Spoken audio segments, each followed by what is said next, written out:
Just when I figured I'd played every Picross game under the sun, well, save for those weird Japan-only flash cart downloadable Super Famicom ones, but good luck finding those, Nintendo pushed some more down the pike, ready to slurp up more of my hard-earned money. For some reason, logic puzzles seem to lead me to illogical behavior, at least where it comes to forking over cash. I've played plenty, I can probably find more online for free, but these are on my 3DS and they're presented stylishly and their interface is elegant, and I don't have to worry about doing them in 3D this time. Alright, here's my dosh. Give me more Picross. Give me Picross with imaginary numbers. Those of you unfamiliar with these logic puzzles, well, you need to get it together, because they're awesome. You've got a grid, you've got numbers along two sides, and through a vigorous application of cross-referencing and process of elimination, you get a picture of something.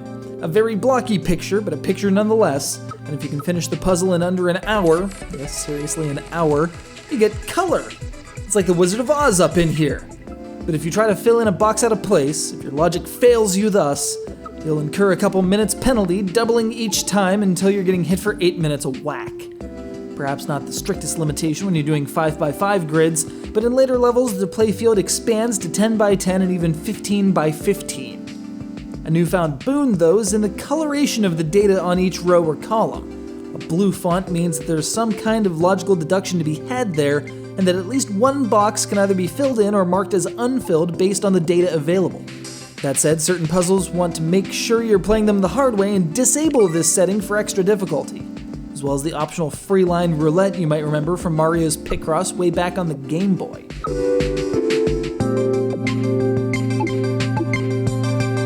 Of course, if such time constraints cramp your style, you might fancy a turn in the free mode, which imposes no penalties for incorrect logic.